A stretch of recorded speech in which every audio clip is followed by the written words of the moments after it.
All right, let's jump right in. Welcome everyone to today's explainer. We are gearing up for a massive expedition straight into Immortal Realm's underworld. We're breaking down the Blood Market. It's a 3-chapter civic corruption arc that is honestly going to completely change how you look at the entire bounty system. And man, I am so ready for this. As someone who's just casually hunting on the bounty board, I keep hearing these wild rumors flying around about forged writs and a rigged system. I really need to know if this corruption is real and, well, more importantly, what is actually in it for us if we manage to survive exposing the whole thing. Well, the stakes are laid out before we even draw our weapons, and the danger here is absolute.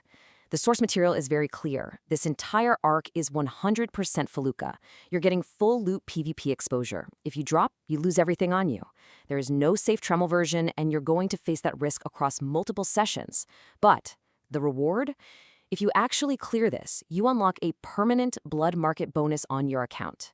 That is an extra +1 PvP token on every single future bounty resolution. Literally forever. Wait, permanently? Like for the lifetime of the account? That is an absolutely staggering hook. I honestly thought it was just going to be standard gold and token drops. A permanent compounding bonus like that completely changes the math. Exactly. It is the ultimate long-tail reward. To actually get your hands on it, the source material breaks this massive narrative down into exactly 3 concrete chapters, and they really escalate in both combat difficulty and thematic weight. Okay, you sold me on the reward. Where exactly do we kick this journey off? We start with Chapter 1, The Fence, a dockside investigation. The guide sets your starting point at Britain Felucca. You're looking for a contact named Varn the Fence, who hangs out right near the Moongate area. He briefs you on this contraband operation that he has completely lost control of and points you toward a warehouse east of the Britain Bank down in the Docks District. This is basically your on-ramp phase. You speak to Varn, head down to the docks, and engage 4 warehouse guard mobs. This whole chapter takes roughly 60 to 90 minutes, and the source material assures us the combat tone here is perfectly calibrated. The guards aren't a joke, but a mid-tier solo player or a duo can definitely handle them. Once they drop, you loot the smuggler's crate. All right, so far, so normal. It's a classic smuggling bust. Break some heads, pop open a crate. Right, that's exactly what it feels like, until you actually look inside. The crate drops corruption evidence straight into your pack. We're talking smuggled documents that explicitly reference someone named the Broker and detail some blatant heavy manipulation of the writ system. Oh, wow. Okay, so this isn't just about moving stolen goods. This initial bust is a total cover for something way more sinister. The bounty system itself is being played. Which drags us right into Chapter 2, The Contractor, uncovering systemic corruption. This middle chapter seriously raises the stakes, running about 45 to 60 minutes. The trail moves away from the gritty docks and drops you right into the center of wealth and law, the Britain Felucca Bank. You report back to Varn, and he tells you just how deep this goes. Rigged hunts, political assassinations being passed off as legitimate bounty contracts. It's wild. You then have to track down a hidden bounty corruption ledger near the bank, right where all the Board of Writs traffic concentrates. When you find it, it drops the actual broker's contract ledger into your backpack. Wait, so it's not just a tavern rumor anymore? You are holding literal, physical evidence of assassinations disguised as bounties? We just went from roughing up dockside thugs to high-level civic corruption. And it gets darker. Let me read you the exact quote from the final page of that ledger, signed by the initial M. "The board is mine. Every writ that crosses it serves my purpose. They think they are hunters. They are my instruments." Chills. Absolute chills. Every casual hunter out there, myself included, has just been weaponized without even knowing it. That massive shift in stakes makes this incredibly personal now.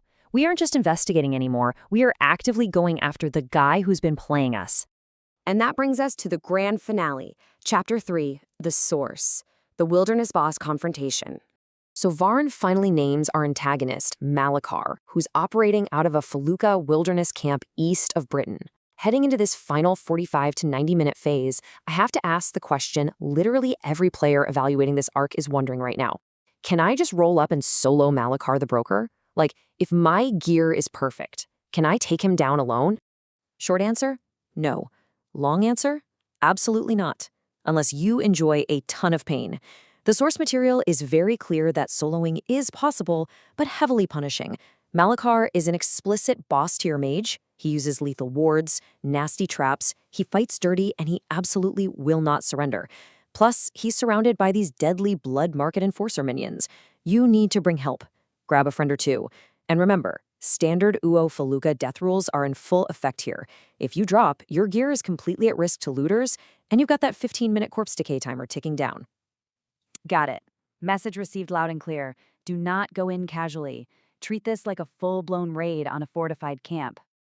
Exactly. Now, the payoff sequence is incredibly satisfying. Once you actually manage to defeat Malachar, his corpse drops PvP tokens directly, but it also drops Malachar's confession. And the system is beautifully designed here. The moment this confession item hits your backpack, it instantly registers the boss killed objective. You take that confession straight back to Varn, and Chapter 3 is officially complete. So let's talk about the ultimate bounty payout and structuring the rewards. Yes, please. We survived the 100% Felucca gauntlet, we took down a corrupt boss-tier mage, and we cleaned up the board of writs. What is the actual loot payout for all of this? The total haul is just massive. Across the 3 chapters, you're earning roughly 90 time tokens total. That's from the inquest payouts plus the achievement ID 22, the blood market, triggering on the full clear. You also get 9 PvP tokens and 7 blood crystals. But the true crown jewel, without a doubt, is the blood market bonus. From that moment forward, every single bounty kill or escape payout you complete grants that permanent +1 PvP token bonus. It is an incredible compounding value that just pays out forever. Now, the source material points out a really vital distinction in how those rewards are tracked. The quest completion itself, the plum done quest tag, is per character. Oh, nice. So I can absolutely run my alt characters through later to grab more of those time tokens and blood crystals? You sure can. You can replay the whole narrative for the loot, but the blood market bonus, that permanent +1 tag, is strictly per account. Once it's set, it applies to all characters on your account, and it only stacks once for life. So practically speaking, do the arc once for that lifetime bonus, and then replay on your alts if you want the crystals and tokens. To get the absolute most out of this experience, the guide explicitly recommends breaking it up over 2 to 4 play sessions, which totals about 2.5 to 4 hours of active play. That makes total sense. Pushing through a deep lore investigation and a heavy boss fight in just one sitting would really ruin the pacing of a good detective story. Each chapter has a natural endpoint. You have to give the narrative its proper weight. All right, to summarize the practical expedition briefing for everyone gearing up right now. First off, bring Felucca survival gear. Seriously, do not bring anything you aren't perfectly prepared to lose to a random PK. Second, take your time in Chapter 1 to really absorb the tone. Third, and this is a big one, actually read the documents in Chapter 2. The lore sets up the entire reason we're risking our necks fighting Malachar. And finally, bring a small party to safely clear Chapter 3. Spot on. And hey, if you ever lose your place, you can always type the command blood market status in-game to check your current chapter and objective progress. The blood market really gives Immortal Realms' bounty system a genuine story, proving it's an institution that can be exploited with very real political consequences.